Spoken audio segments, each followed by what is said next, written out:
Bismillahirrahmanirrahim. Assalamualaikum warahmatullahi wabarakatuh. Alhamdulillahirrabbilalamin. Allahumma salli ala Sayyidina Muhammadin wa ala alihi wa sahbihi wa salim ajmain. Alhamdulillah, kami dari Yayasan Rubatul Khairat Kota Ternate di bawah pimpinan Al-Habib Abdurrahman bin Kamil As-Sadaf. Sementara ini kami lagi membangun gedung pondok pesantren Rubatul Khairat Madrasah Al-Ulya yang sementara dibangun, ya. Gedung lantai 3. Kami sangat membutuhkan dana infak dan sedekah dari jamaah bapak-bapak dan ibu-ibu. Bagi yang mau berinfak untuk melanjutkan pembangunan gedung pondok pesantren, bisa ditransfer di rekening Bank Syariah Indonesia atas nama Yayasan Rubatul Khairat. Nomor rekening 723563956. Terima kasih.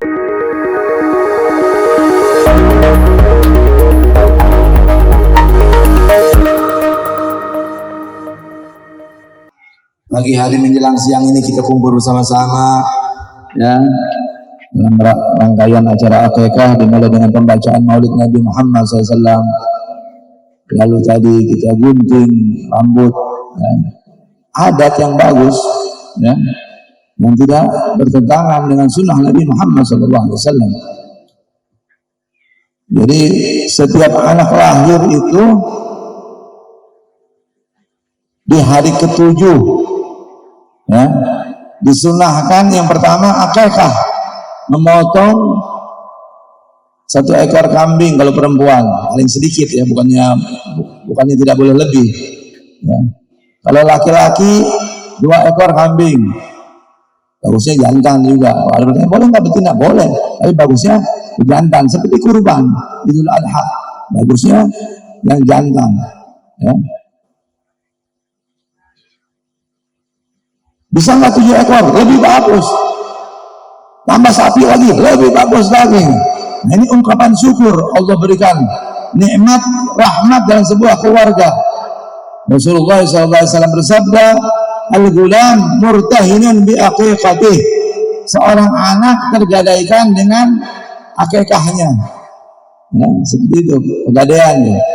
Yang memberikan solusi tanpa, ya enggak? Kita gadain barang kita, emas atau motor contohnya. Kalau kita mau ambil bagaimana? Ditebus dulu.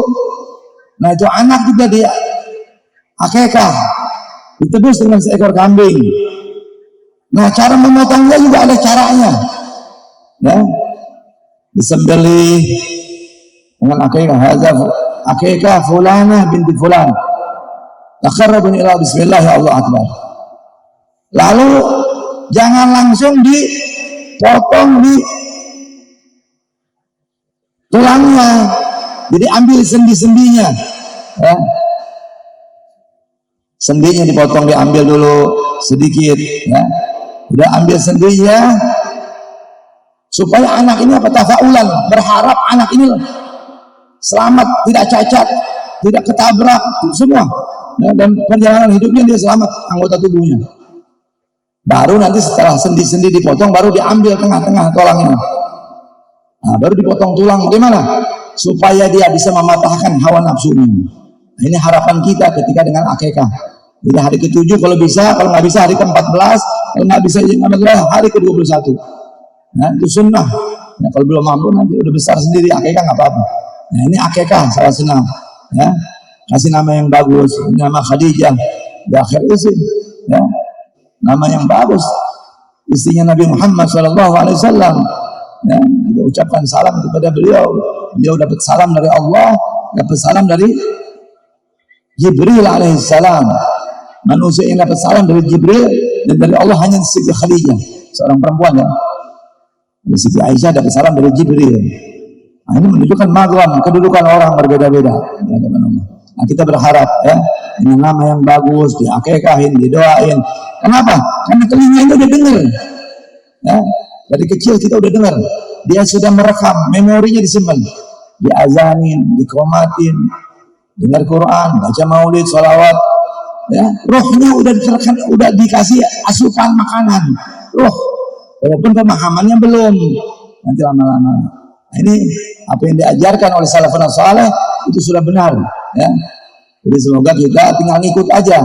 Kalau mau belajar boleh, jangan ngoreksi, jangan menjustis ini salah, ini nggak benar, ini bid'ah. Belajar dulu, cari dalilnya, korek. Oh ternyata ini tidak bertentangan. Semuanya apa yang dilakukan oleh ulama-ulama kita bagus. Nah ini saya menunggu Habib Rahman saja tadi, teman Ami Said.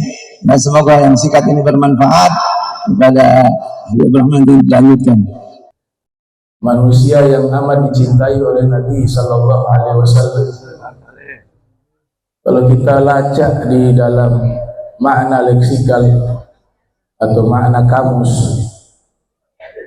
ditemukan arti daripada Khadijah itu al-mauludatu qabla maw'idi wiladatiha, anak perempuan yang dilahirkan sebelum pada waktunya.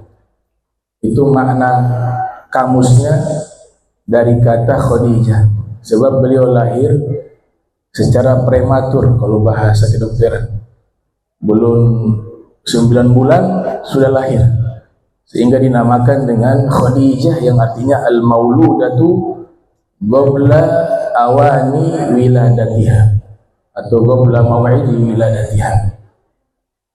Kemudian nama istimewa ini juga diartikan dengan wanita yang terhormat. Memang layak beliau menisbah nama tersebut, atau wanita yang mulia. Jadi itu makna yang lebih cenderung digemari oleh para muhadditsun, bahwasanya arti dari Khadijah adalah wanita yang terhormat, wanita yang mulia.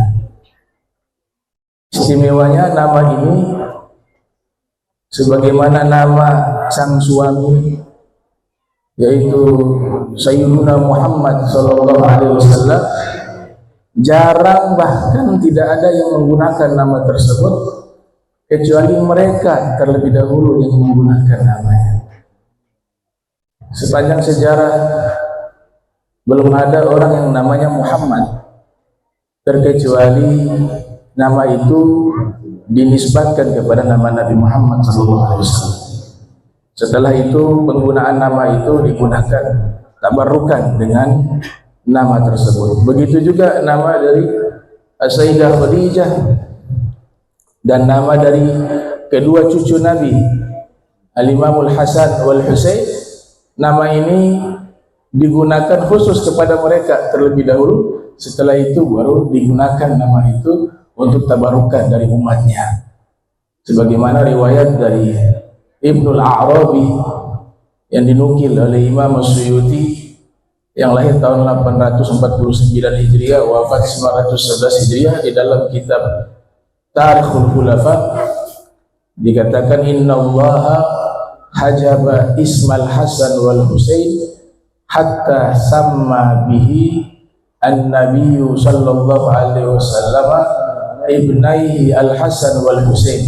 Sesungguhnya Allah Ta'ala menghalangi nama Hasan wal Husain, sehingga tidak ada yang menamakan kepada anak mereka, cucu mereka, atau siapapun, terkecuali yang pertama kali memberikan nama tersebut adalah Nabi Muhammad SAW kepada kedua putranya, cucunya Al-Hasan wal Husain. Sayyidah Khadijah bahkan telah dijuluki oleh kaumnya dengan sebutan At-Tahirah, wanita yang sangat suci, wanita yang terjaga, Al-Afifah. Sayyidina Ali bin Abi Thalib mengatakan alaihi salam wa radhiyallahu ta'ala anhu wa ardah, lakada al-afifu ayyakuna malaka minal malaikah. Hampir-hampir orang yang mampu menjaga dirinya, kehormatannya, dan menjaga dirinya dari dosa, mereka itu hampir-hampir manusia secara fisik, tapi hakikatnya malaikat. Karena malaikat diciptakan oleh Allah, la ya'suna Allah Mereka tidak pernah bermaksiat kepada Allah Subhanahu wa taala. Diberikan julukan juga kepada beliau dengan Al-Kubra. Maka sering kita mendengar As-Sayyidah Khadijah Al-Kubra. Wa kana an-nabiy sallallahu alaihi wasallam laqabaha bil kubra. Nabi yang memberikan gelar Al-Kubra kepada beliau. Dan masih banyak kemuliaan dari nama Khadijah dan kemuliaan wanita tersebut yang beliau telah mengorbankan nyawanya, hartanya, umurnya, dan segala yang beliau miliki untuk membantu dakwah Islam dari Nabi kita Muhammad sallallahu alaihi wasallam. Bahkan beliau berpesan kepada putri beliau, Sayyidah Fatimah, jikalau saya meninggal dunia, kemudian tulang belulang saya bisa dijual untuk kepentingan dakwah Islam dan itu bermanfaat, saya izinkan tulang-tulang saya ini dijual untuk dakwah Islam, untuk Rasul Muhammad SAW di dalam menyebarkan dakwah ini. Jadi luar biasa, kita tidak bisa membalas kebaikan daripada Sayyidah Khadijah. Semua dakwah yang berlangsung saat ini mengalir pahala kepada beliau, karena di situ ada keringat beliau, di situ ada pengorbanan beliau, di situ ada harta beliau. Beliau sebagai wanita yang sukses di dalam bisnis dan dagang, tapi semua hartanya habis, tidak tersisa, semuanya dikorbankan di jalan Allah Subhanahu wa taala. Pantas kalau ayat Al-Qur'an yang menyatakan jahadu bi amwalihim wa anfusihim fi sabilillah ulaika humus shadiqun. Mereka telah berkorban dengan harta mereka, jiwa mereka di jalan Allah. Mereka adalah orang-orang yang jujur dalam keimanannya. Ayat ini sangat layak kita nisbatkan kepada beliau, Sayyidah Khadijah bintu Khuwailid. Kalau bicara kemuliaan beliau sangat banyak, tidak terhitung. Cukup satu hadis saja ini mewakili kemuliaan beliau yang diriwayatkan oleh Imam Qurtubi di dalam tafsirnya wa ghairuhu, dan ulama-ulama lainnya. Rasul sallallahu alaihi wasallam pernah bersabda, khairun nisa'il alamin arba'un, wanita terbaik sealam semesta ada 4 orang. Maryam bintu Imran, ibunda daripada Nabi Isa, wa Asiyah bintu Muzahim, imra'atu Fir'aun. Asiyah bintu Muzahim, istrinya Fir'aun yang mukminah. Kemudian yang ketiga Khadijah bintu Khuwailid wa Fatimah bintu Muhammad. Dalam riwayat yang lain Sayyidah Khadijah, kemudian Sayyidah Fatimah, baru Sayyidah Maryam dan Asiyah binti Muzahim. Khilaf wanita terbaik itu di antara Sayyidah Fatimah dengan Sayyidah Khadijah. Itu. Sayyidah Maryam setelahnya. Sayyidah Aisyah, Sayyidah Asiyah setelahnya. Karena Sayyidah Asiyah ya suaminya Fir'aun. Tapi Fir'aun tidak bisa menyentuhnya, dijaga oleh Allah Ta'ala. Kalau ingin berhubungan impoten, saat itu juga. Kemudian Sayyidah Maryam, putra beliau adalah Nabi Isa. Sedangkan Sayyidah Khadijah suaminya adalah Sayyidul Khalq, Sayyidina Muhammad SAW. Dan Sayyidah Fatimah ayahnya adalah Sayyidul Anbiya wal Mursalin, Sayyidina Muhammad SAW. Ini kemuliaan beliau luar biasa. Tapi hadis itu sudah cukup mewakili. Kemudian pernah Nabi katakan, inni qad ruziktu hubbaha, sesungguhnya aku telah diberikan rizki mencintainya. Nabi memuliakan Sayyidah Khadijah dengan pernyataan, saya yang beruntung diberikan rizki mencintainya. Subhanallah. Dulu ada di kalangan habaib punya gelar muhib Sayyidah Khadijah, ya, pencinta Sayyidah Khadijah. Karena sebab kalau mencintai Sayyidah Khadijah, otomatis Nabi gembira, Nabi senang. Karena beliau adalah manusia yang amat dicintai oleh Nabi Muhammad SAW. namanya Al-Habib Ahmad bin Muhammad Al-Mahdar. Itu terkenal sangat mencintai ya Sayyidah Khadijah, bahkan membuat syair yang sangat terkenal, ya sa'aduna fid dunya fauzuna fil ukhra bi Khadijatul kubra wa Fatimah Zahra, yang biasa dilantunkan oleh Kiai Haji Maimun Zubair. Ya, itu adalah karangan beliau, Al-Habib Ahmad bin Muhammad Al-Mahdar. Itu dia sebutkan dalam satu kisah, beliau pernah melaksanakan ibadah haji. Peristiwa ini tercatat terjadi pada tahun 1250 Hijriah. Di saat itu hari Jumat, beliau hadir sholat Jumat, kemudian ada khotib berkhutbah. Ternyata khotib khutbah ini sangat panjang. Orang kalau khutbah jangan terlalu panjang, ada bertentangan dengan sunnah Nabi Muhammad SAW. Jadi beliau langsung memukul khotib dengan tongkat karena khutbahnya kepanjangan, dipukul. Dan ini beliau mengatakan, kamu membolak-balikan sunnah. Khutbah Jumatnya panjang, nanti sholatnya pendek. Harusnya khutbahnya itu ringkas, sholatnya itu dipanjangkan. Dipanjangkan tentu dengan surat-surat yang sudah dicontohkan oleh Nabi atau dijelaskan oleh para fuqaha, ya, surat Al-Jum'ah sama Al-Munafikun, atau surat Al-A'la sama Al-Ghasyiyah, ya, yang itu yang sudah diterangkan oleh para fuqaha. Dan memang surat Al-Jum'ah dan Al-Munafikun itu adalah praktek dari Nabi Muhammad SAW.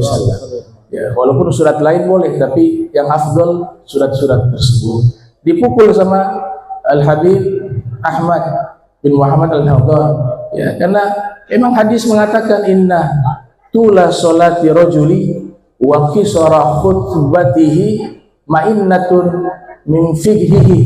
Sesungguhnya memanjangkan sholat di sholat Jumat dari seorang imam dan meringkas khutbahnya bagi para khatib di saat khutbah Jumat, itu alamat tanda bahwa orang itu ilmunya dalam.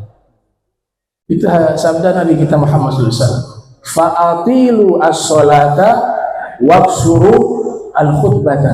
Maka panjangkanlah sholat, ringkaskanlah khutbah. Maka beliau marah. Beliau kan mutamasik di sunnah, berpegang teguh dengan sunnah Nabi Muhammad SAW. Khotib kepanjangan dipukul oleh beliau dengan tongkat. Saat itu askar akhirnya ingin menangkap beliau. Beliau lari, ya, karena tidak jauh, ya, dengan Magom Ma'la, ya, tempat kuburan Ma'la. Di situ kan ada makbarah daripada Sayyidah Khadijah, dan beliau memang sudah punya ta'alluq, punya ikatan yang kuat kecintaannya dengan Sayyidah Khadijah. Tempat pertama yang beliau tuju ketika sampai ke Ma'la adalah Kubah, ya, zaman itu masih ada Kubah. Dari kuburannya Sayyidah Khadijah, beliau menuju ke kuburan Sayyidah Khadijah, yang memang kuburan itu terkunci, ya. Tapi ketika beliau menuju ke kuburan itu, pintu kuburan itu terbuka dengan sendirinya, pintu Kubah itu. Kemudian Al-Habib Ahmad masuk ke dalam, tertutup secara otomatis. Dan ini askar berusaha membuka, tidak bisa terbuka, udah terkunci. Kisah ini viral di masa itu, sampai terdengar di telinga Amir yang ada di Makkah. Bukan kisah-kisah fiktif, bukan halusinasi, bukan khayal, fakta. Akhirnya ini askar minta kepada penjaga magam kunci tersebut untuk dibuka. Ketika mereka membuka, ya, pintu tersebut, pintu kubah makam Sayyidah Khadijah, mereka masuk ke dalam mencari Al-Habib Ahmad, sudah tidak ada, hilang, ya. Entah kemana, wallahu a'lam, ya. Tapi habis itu mereka kunci kembali, beliau muncul entah di mana tempat, dan kisah ini terdengar oleh Amir. Amir itu bertanya kepada mereka, kumpulkan orang-orang Hadramaut. Ini secara fisik pakaiannya ciri-ciri Hadari, orang-orang Hadramaut. Kenal gak namanya siapa itu yang mukul khotib hari Jumat? Ini bukan orang sembarangan kayaknya. Diceritakan bisa hilang di dalam kubah Sayyidah Khadijah, ya, diselamatkan oleh Sayyidah Khadijah karena punya ta'alluq dengan Ummul Mukminin Sayyidah Khadijah binti Khuwailid. Akhirnya ketemu beliau, dihadirkan, diundang makan siang atau makan malam, diundang. Kemudian Amir menghormati beliau. Ditanya, beliau ini adalah seorang ulama besar yang ada di Daw'an, ya, di Hadramaut. Beliau tinggal di sana di kampung Guwairah, Guwairah. Ada kampung namanya Guwairah. Dan itu setiap tahun diadakan haul, ya, memperingati haul beliau sampai saat ini. Jadi luar biasa, ini ulama besar. Maka sang amir menawarkan, dihormati Al Habib Ahmad bin Muhammad Al-Madar, kemudian ditawarkan bagaimana kalau Habib tinggal di Makkah saja, ya, tinggal di Makkah, bisa juga mungkin jadi imam atau bisa membantu di Masjidil Haram mengajar dan seterusnya. Kata beliau apa? Saya laporan dulu kepada ibunda saya, Sayyidah Khadijah. Kalau beliau izinkan saya menetap di Makkah, saya akan menetap di Makkah. Tapi kalau beliau suruh kembali pulang ke Hadramaut, saya akan kembali pulang ke Hadramaut. Entah bagaimana cara melapornya, tapi ini khususiyah mereka yang punya ta'alluq. Man dzat araf wa man lam yadhur lam ya'rif. Yang sudah merasakan mereka faham, tapi yang tidak pernah merasa tidak akan faham. Akhirnya dapat laporan Sayyidah Khadijah suruh kembali pulang ke Hadramaut, ke Daw'an, Guwairah. Pulang beliau di sana. Subhanallah, beliau terinspirasi dengan satu sosok sufiyah kabirah salihah Rabi'ah Al-Adawiyah. Itu terkenal dalam manaqib, ditulis oleh Syekh Abdul Wahab Sya'rani yang lahir tahun 898 Hijriah dalam kitab Tadbirul Muqtarri, bahwa Sayyidah Rabi'ah Al-Adawiyah itu di samping rumahnya beliau gali kuburan. Kuburannya sudah ada. Setiap hari turun di kuburan menghatamkan Al-Quran. Dan itu beliau berhasil menghatamkan Al-Quran di dalam kuburannya itu sebanyak 7.000 kali. Wal Habib Ahmad terinspirasi dengan riwayat tersebut. Habib Ahmad juga buat kuburan di samping rumahnya, yang di antara masjid dan rumahnya itu. Beliau juga mempraktekkan hal yang sama. Setiap hari turun di dalam kubur, hatamkan Al-Quran. Dan itu berlangsung selama 30 tahun. Ya. Sampai anak-anaknya tidak enak hati kalau ada orang tanya, di mana Abah? Ada di dalam kubur. Dia meninggal? Enggak. Lagi baca Al-Quran di dalam kubur. Dan akhirnya berhasil menghatamkan 7.000 kali hatam, sama seperti Rabi'ah Adawi. Setelah sudah hatam 7.000 kali, anak-anak mengatakan, Abah sudah cukup, sudah sama tuh 7.000 kali. Kata Abahnya, tunggu dulu. Kalau itu kan perempuan. Ya Rabi'ah 7.000 kali perempuan, ada masa haid. Masa Abah laki-laki harus sama 7.000 kali? Abah tambah lagi ya. Tambah, akhirnya dapat 80.000 kali hatam. Dan akhirnya beliau wafat. Ya, setelah itu beliau meninggal dunia, dikuburkan di tempat tersebut. Dan anak beliau berdakwah, ya, memiliki anak yang menjadi imam besar, menjadi ulama besar yang nanti hijrah ke dakwah sampai ke Bondowoso. Al Habib Muhammad bin Ahmad Al-Mahdar, ya, yang jadi guru besar, salah satu muridnya pendiri pesantren Darun Nasyiin ialah Al Habib Muhammad bin Husain Ba'bud, dan masih banyak murid-muridnya, dan menikah dengan putri daripada seorang ulama besar, Al Habib Muhammad bin Idrus Al-Habsyi, ya, yang kedua-duanya dimakamkan di tempat yang sama, di Gubah yang ada di Surabaya, dan diadakan haul bersamaan, ya, biasanya kedua-duanya. Ini hubungan antara mertua dengan anak mantu, saling menghormati, saling memuliakan. Dan Habib Ahmad ini memiliki murid-murid yang sangat luar biasa. Di antaranya Al-Imam Al-Habib Ali bin Muhammad Al-Habsyi. Kalau orang Hijaz mengatakan Al-Hibsyi, Hadramaut mengatakan Al-Habsyi. Pengarang Maulid Sibtu Durar, salah satu murid daripada Al-Habib Ahmad. Kemudian juga Al-Habib Abdurrahman Al-Mashhur, pengarang kitab Bughyan Al-Mustarsyidin, dan Al-Habib Idrus bin Umar Al-Habsyi, musnidun dunia fi zamani, ya, musnid dunia di zamannya. Ini murid-murid beliau. Dan terakhir beliau menulis kitab Risalah fi Manaqib Ummil Mukminin Khadijah binti Khuwailid, karangan Al Habib Ahmad bin Muhammad Al-Mahdar. Dan juga ada ulama Sayyid Muhammad bin Hasan Al-Haddad menulis kitab Al-Hadaiqah Al-Bahijah fi Manaqib Ummul Mukminin Sayyidatina Khadijah, dan yang mutakhirin yang populer Manaqib yang ditulis oleh Profesor Dr. Sayyid Muhammad bin Ali Al-Maliki yang berjudul Al-Bushra, itu juga membahas tentang biografi Sayyidah Khadijah. Kesimpulannya, nama tersebut yang disematkan kepada cucu Abi Sa'id Khadijah ini nama yang tidak diragukan kemuliaannya, kebaikannya, karena figur daripada Sayyidah Khadijah. Kalau ilmu medis mengatakan bayi prematur, tapi saya lebih cenderung nama itu adalah wanita yang terhormat, wanita yang mulia, dan wanita yang amat dicintai oleh Nabi kita Muhammad Sallallahu Alaihi Wasallam. Mudah-mudahan putri beliau Ahmad bisa dapat barokah dari sifat-sifat mulia Sayyidah Khadijah binti Khuwailid.